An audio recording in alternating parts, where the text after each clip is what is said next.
Welcome back. चलिए continue करते हैं with the next item of balance sheet के साथ, दैट इज इन्वेंट्री। इससे पहले हमने जितनी भी बैलेंस शीट आइटम्स को स्टडी किया उसमें हम चार मेन असर्शंस पर बात करते थे: existence, completeness, valuation, presentation and disclosure. Inventory के रिलेशन में एक एडिशनल असर्शन है जिसके ऊपर हमें काम करना है, and that is right and obligation. तो पहले तो बात कर लेते हैं कौन सी असर्शंस हैं जिनके रिगार्डिंग ऑडिटर को अपने ऑडिट प्रोसीजर्स परफॉर्म करते हैं। First one, existence, that is to establish existence of inventories as at the year end. Completeness, only the inventories that are held by the entity have been recorded in the financial statement, और कोई भी inventory जो third party को belong करती है that should not be considered, and do not include any inventory that belong to the third party. But at the same time एक बात का ध्यान रखना है, यदि हमारे क्लाइंट की इन्वेंट्री थर्ड पार्टी के पास पड़ी हुई है, लाइक जॉब वर्कर या वेयर हाउस में स्टोर कीपर के पास in transit, that should form part of the inventory, but does include inventories owned by the entity and lying with the third party. Third one, rights and obligation. Entity का valid legal ownership right है over the inventories that is claimed to be held by the entity and recorded in the financial statement. तो ये एक नई assertion है जो inventory के reference में हमें कवर अप करनी है, दैट एंटिटी का लीगल ओनरशिप राइट है over the inventories. Valuation, inventories have been appropriately valued and as per generally accepted accounting principles. Presentation and disclosure, required disclosures have been appropriately made. तो 5 assertions: existence, completeness, right and obligations, valuation, presentation and disclosure। एक एक करके सब assertions पर काम करेंगे और साथ साथ कौन कौन से इंपॉर्टेंट टॉपिक्स है उनको भी डिस्कस करते चलेंगे। सबसे पहले एग्जिस्टेंस की बात कर लेते हैं, जनरल टॉपिक है। रिव्यू द एंटिटी प्लान, किस चीज के लिए? For performing the inventory count. Chapter 4 में आपको ध्यान होगा हमने एसए 501 डिस्कस किया था, audit evidence that is specific consideration for the selected item, और उन सेलेक्टेड आइटम्स में से एक सेलेक्टेड आइटम थी इन्वेंट्री, और उसके रिलेशन में to ensure existence and the condition of the inventory, auditor is required to perform some specific procedures, और उन स्पेसिफिक प्रोसीजर्स में से एक प्रोसीजर था to ensure the attendance at the time of stock taking by the management. So उसी के relation में पहला पॉइंट यहां पर बना, एंटिटी का क्या प्लान है इन्वेंट्री काउंट को परफॉर्म करने का, उसे रिव्यू करिए। Review the entity plan for performing the inventory count. In short, consigned goods have been segregated.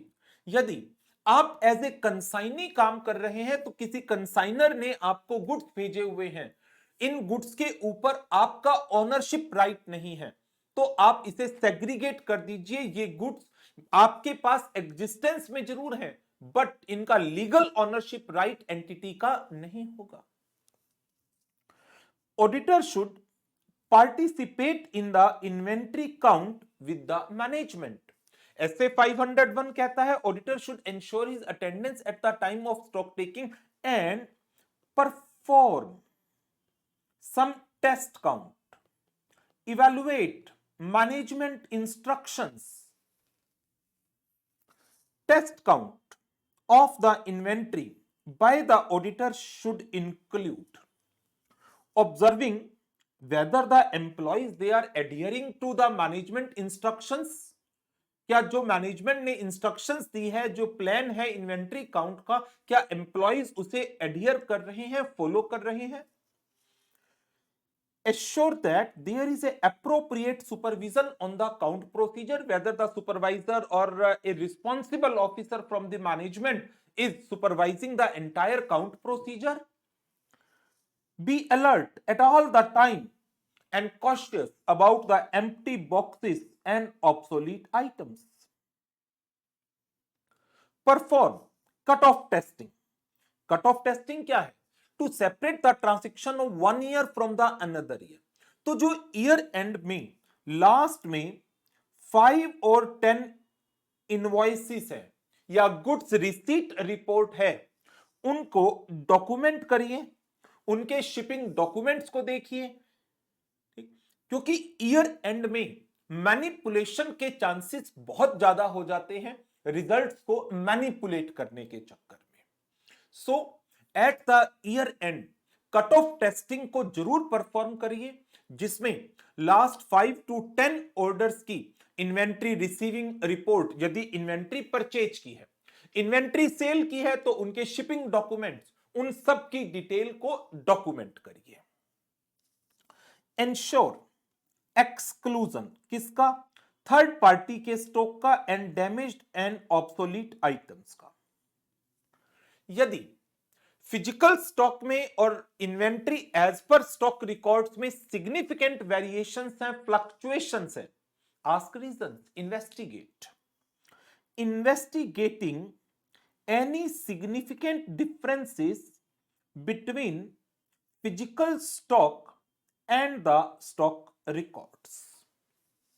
And when the entity is using the periodic system, periodic system क्या होता है? दो inventory system होते हैं, आपको ध्यान हो तो. एक होता है परपेचुअल इन्वेंट्री और दूसरा होता है पीरियोडिक इन्वेंट्री. परपेचुअल इन्वेंट्री में तो क्या होता है, जब भी गुड्स रिसीव्ड होते हैं या गुड्स सेल होते हैं, इमीडिएटली स्टोर्स लेजर्स में, बिन कार्ड में एंट्री होती है और बैलेंसिंग फिगर ऑफ इन्वेंट्री को डिटरमिन किया जाता है एंड रेगुलर बेसिस पर इन्वेंट्री की वेरिफिकेशंस होती हैं. जो इन्वेंट्री एज पर स्टॉक रिकॉर्ड है और जो इन्वेंट्री फिजिकली गोडाउन में एग्जिस्ट करती है, उन्हें रिकंसाइल कर लिया जाता है. दूसरा सिस्टम है पीरियोडिक, जहां पर जनरली ईयर एंड में फिजिकल वेरिफिकेशन होती है और फिर जो स्टॉक रिकॉर्ड की वैल्यूज है उससे उसे कंपेयर किया जाता है. तो यदि एंटिटी पीरियोडिक सिस्टम को यूज करती है, it should be undertaken at the end of the period. लेकिन यदि एंटिटी परपेचुअल सिस्टम को फॉलो करती है, परपेचुअल रेगुलर फीचर है, तो वहां पर इंटरिम डेट्स के ऊपर इन्वेंट्री काउंट परफॉर्म किया जाएगा. Confirm the inventory that is lying with the third party. तो बड़े जनरल पॉइंट्स हैं और एग्जिस्टेंस के लिए सबसे दी बेस्ट प्रोसीजर होता है ensure your attendance at the time when the management is conducting the physical verification और stock taking of the inventory. तो इसके लिए आप क्या कर रहे हैं? नंबर 1, आपने एंटिटी के प्लान को for performing the inventory count उसे रिव्यू किया, कंसाइन गुड्स को सेग्रीगेट किया, मैनेजमेंट काउंटिंग इन्वेंट्री काउंटिंग जो मैनेजमेंट करा रही है उसमें आपने अपनी एक्टिव पार्टिसिपेशन रखी है. You observe that employees are adhering to the agreed plan of inventory count. Appropriate supervision is being exercised by the management over the count procedure. You need to be alert at all the time and cautious about the empty boxes, obsolete items, damaged inventories. Perform cutoff testing by documenting last 5 to 10 receiving or reports or the shipping orders. Exclusion of third party stock and damaged or obsolete stock. For any significant difference between the physical stock and the stock record, detailed investigation is to be carried out. If the inventory is using the periodic system, it should be undertaken at the end of the period. However, in case of the perpetual system, inventory may be counted at the interim date. Confirm inventory lying with the third party.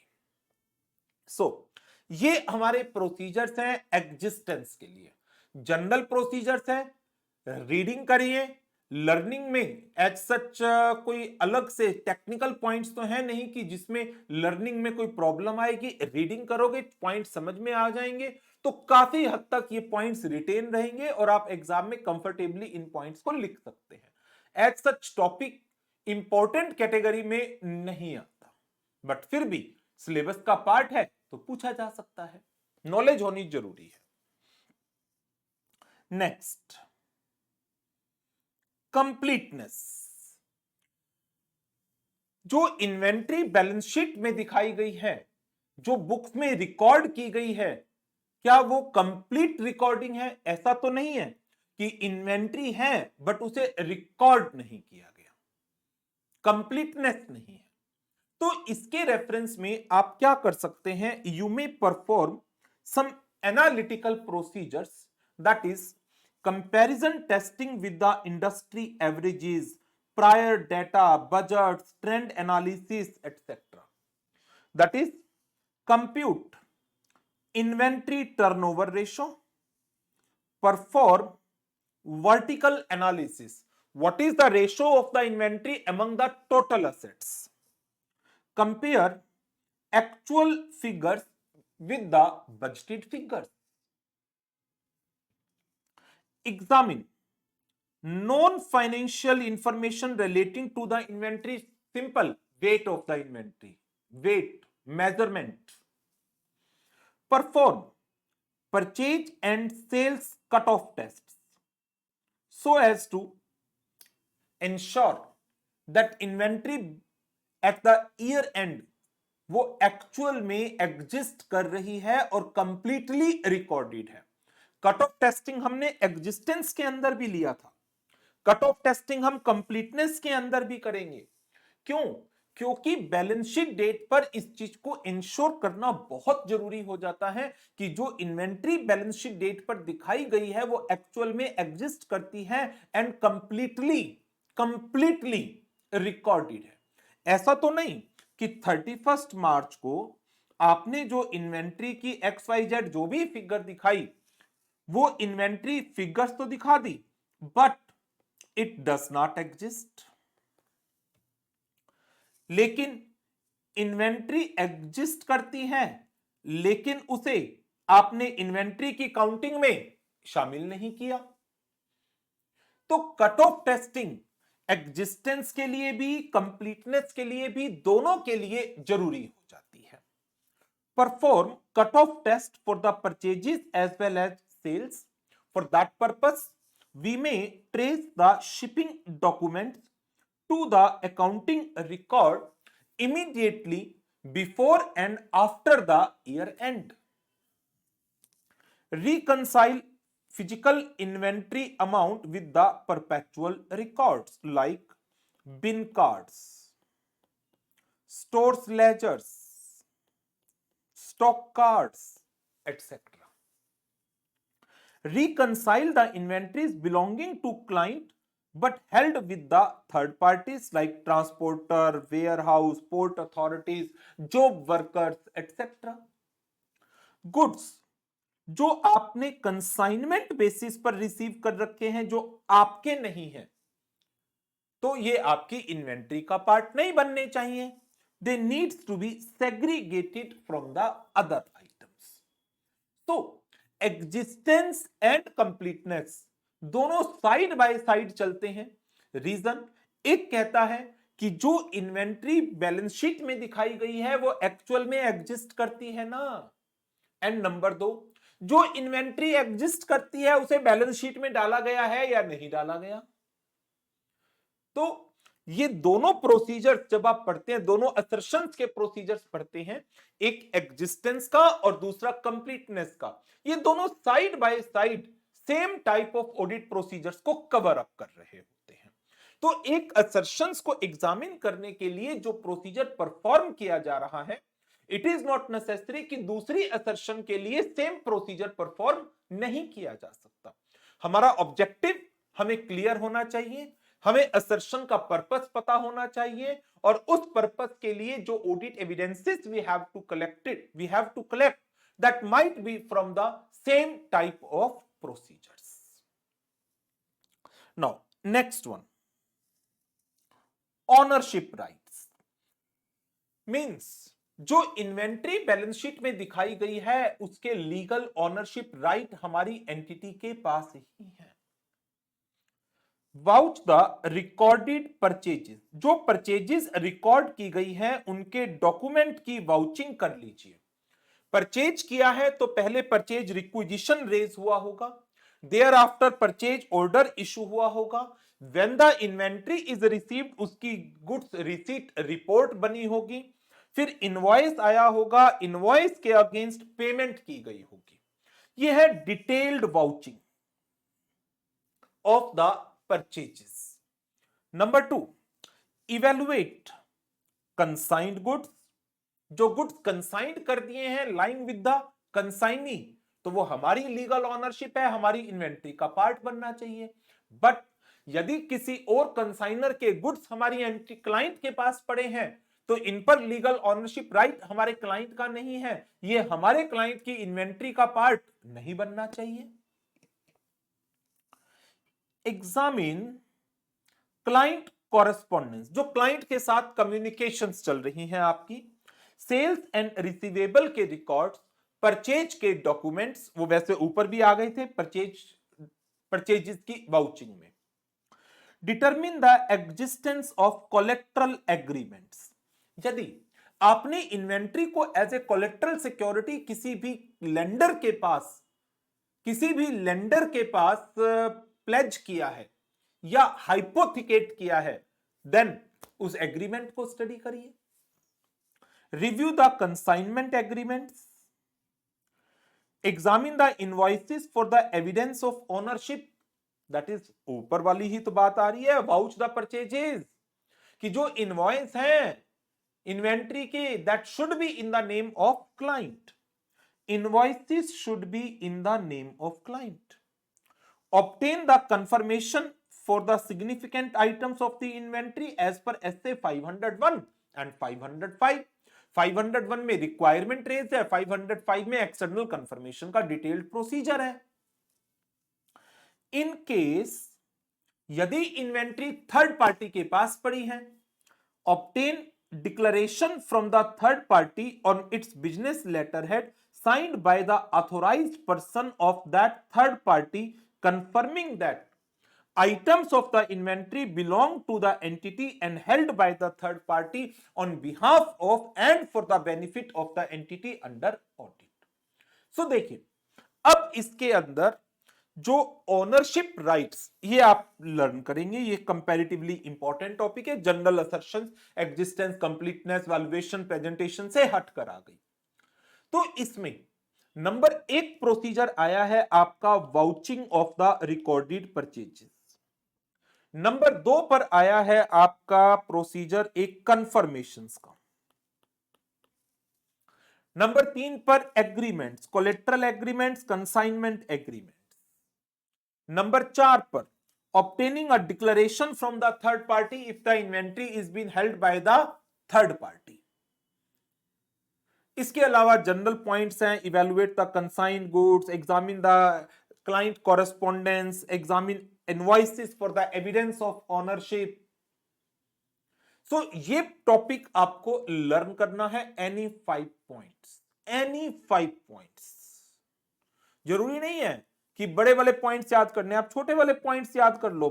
5, evaluate consigned goods, determine existence of collateral agreement, review the consignment agreement, examine the invoices for evidence of ownership and obtain confirmation for the significant items of inventory as required by SA 501 and 505. सो ये हो गया हमारा topic as to the ownership right.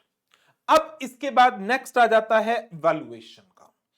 Valuation, यहां पर जो आपकी accounting की knowledge है, पर्टिकुलरली अकाउंटिंग स्टैंडर्ड 2, वो अप्लाई होगी।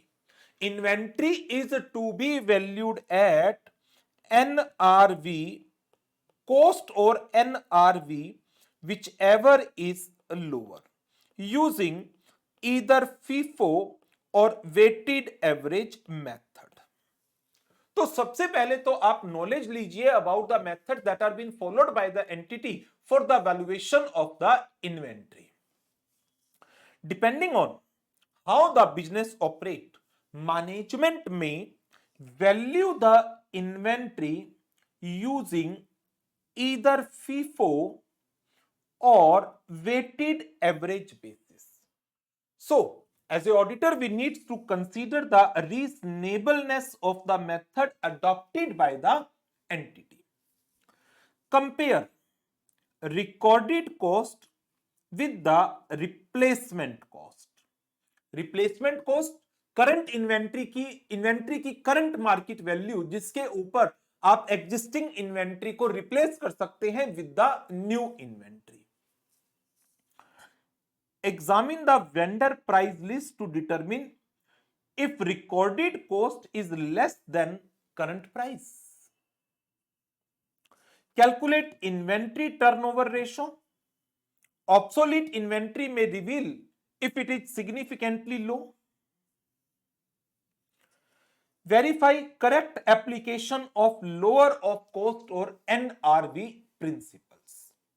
So, एक general point, we need to consider the reasonableness of the method followed by the management, whether FIFO or weighted average.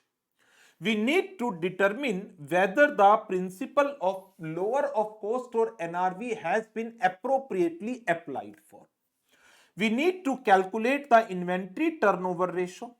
We need to examine the vendor price list to determine whether the cost at which the inventory is being recorded is less than the current price. Compare the recorded cost with the replacement cost. ये तो हुए general points. Now अब इसके relation में raw material की valuation, WIP की valuation, finish goods की valuation, ये अलग से और दी गई है। ये इंपॉर्टेंट है।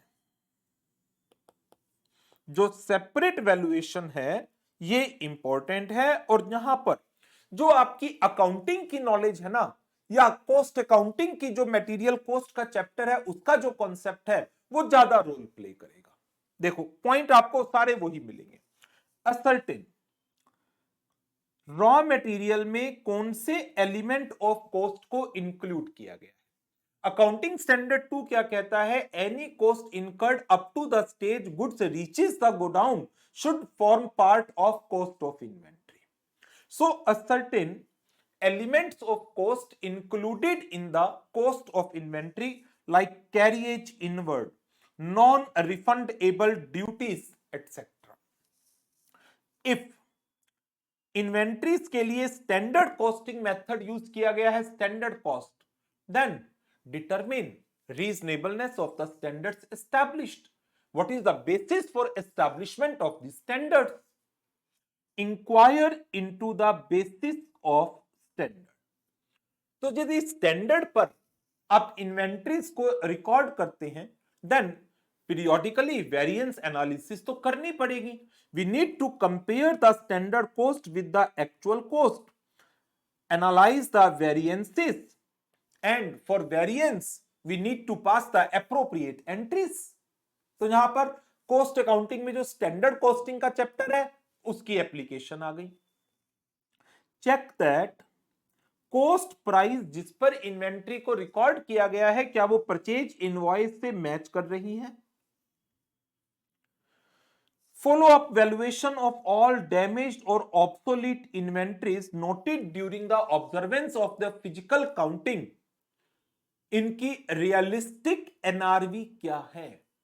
यदि ऑब्सोलीट या डैमेज इन्वेंट्री को आपने कोस्ट पर दिखा दिया, कोस्ट पर वैल्यू किया ईयर एंड पर, तो अननेसेसरली इन्वेंट्रीज ओवर वैल्यूड चल रही होंगी।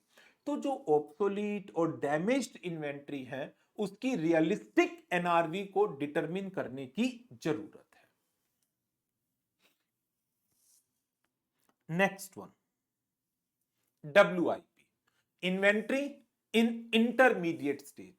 रॉ मटेरियल नहीं है because raw material issued for the production but अभी तक फिनिश्ड में कन्वर्ट्स नहीं हुआ।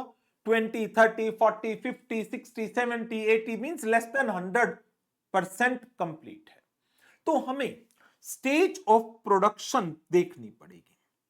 Ascertain how the various stages of production are measured and in case यदि प्रोडक्शन की स्टेज की 60% मान लो तो ये एक एस्टिमेशन है।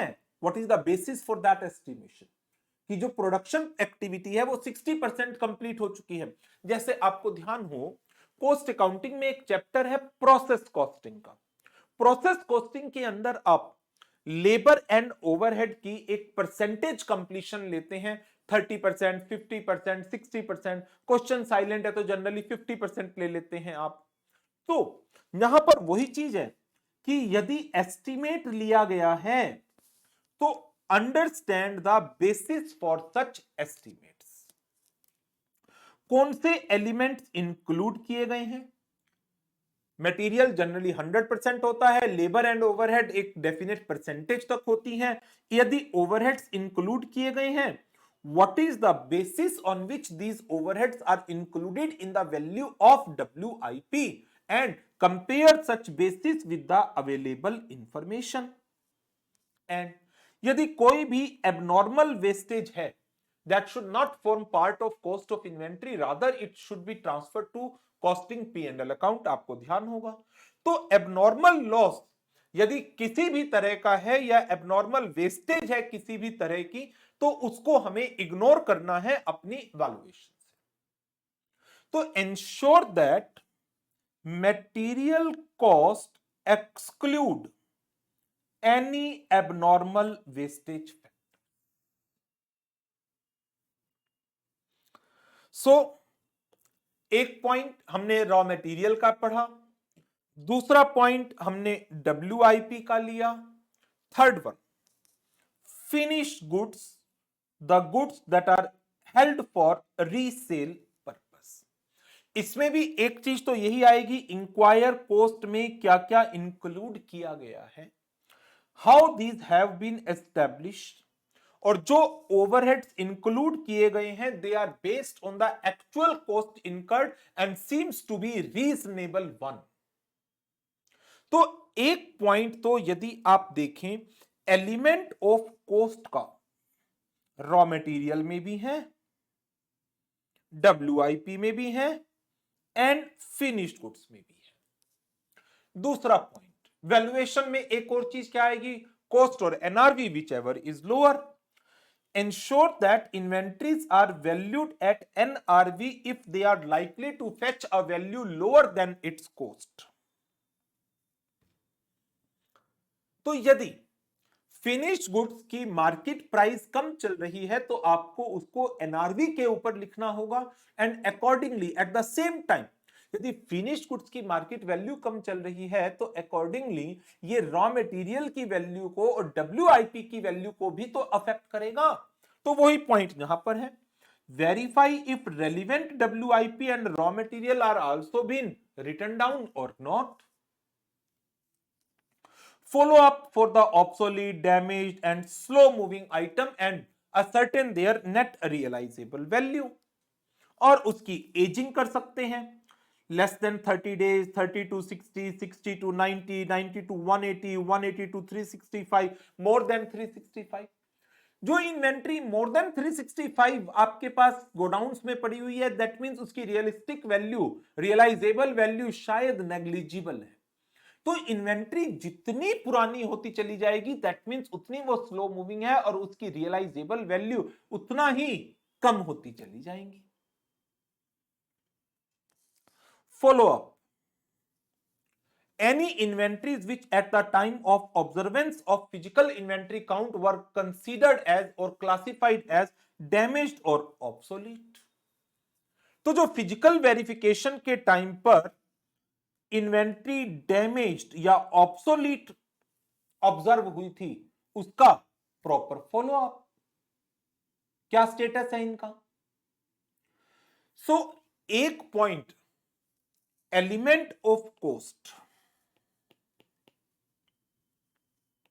तीनों में आता है।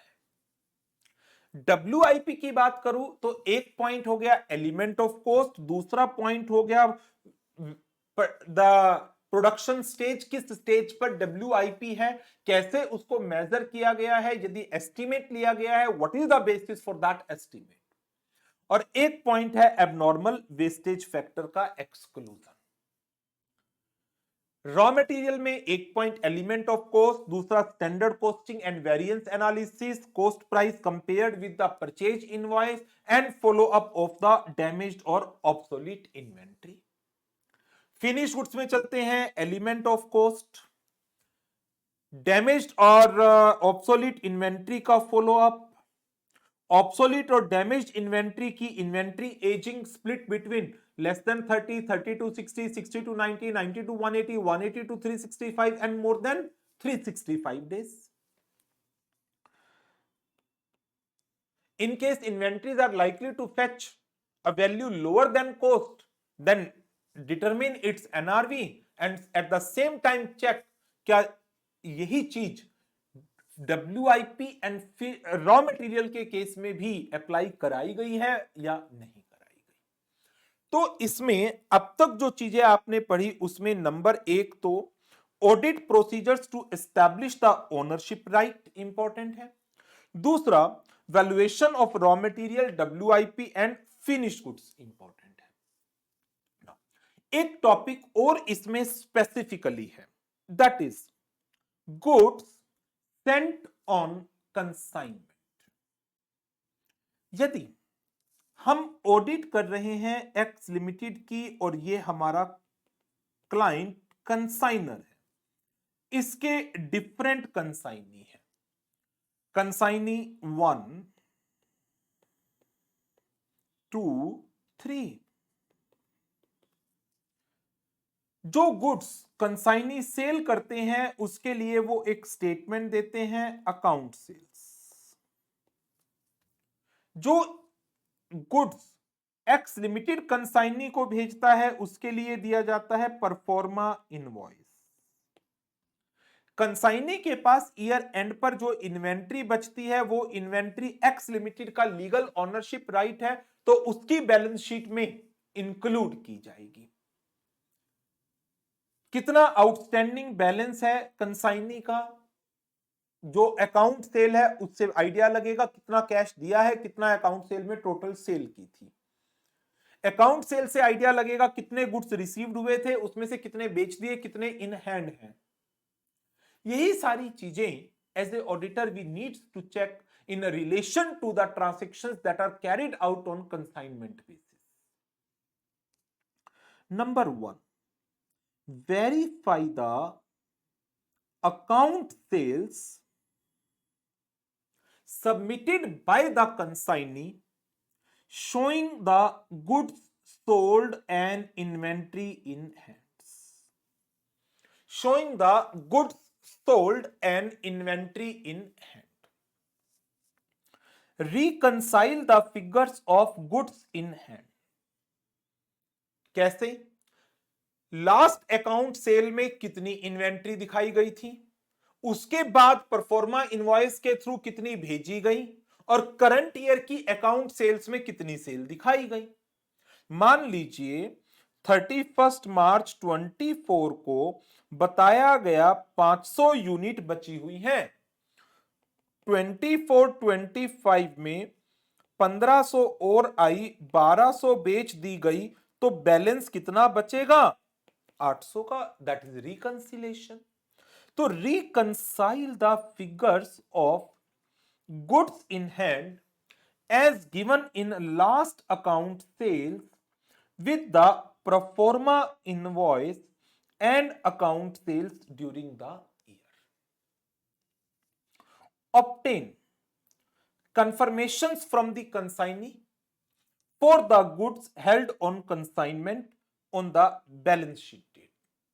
एक रिटर्न कंफर्मेशन, एक्सटर्नल कंफर्मेशन लेंगे आप. Verify the terms of agreement in between the consignor and consignee, और उसके लिए आप जो कंसाइनमेंट के का एग्रीमेंट बना हुआ है उसको रीड करेंगे और देखेंगे what is the commission rate, expenses that are allowed to consignee, expenses that are debited to consignment account, और जिसका, क्योंकि ये एक्सपेंस हम कह रहे हैं अलाउड टू कंसाइनी, तो इसका क्रेडिट आपको देना पड़ेगा किसको, कंसाइनी को. कंसाइनी ने ये खर्चा किया है किसके बिहाफ पर, कंसाइनर के बिहाफ पर. सो for the expenses that are being incurred by the consignee on behalf of the consigner, expenses need to be debited to the consignment account and corresponding credit is to be given to the consignee. Ensure that जो quantity of goods consignee के पास पड़े हैं they are valued at, consignment account में आपने valuation पढ़ रखी है, basic cost plus proportionate non recurring expenses like freight, dock dues, custom dues etcetera, unless realisable value of such goods is lower.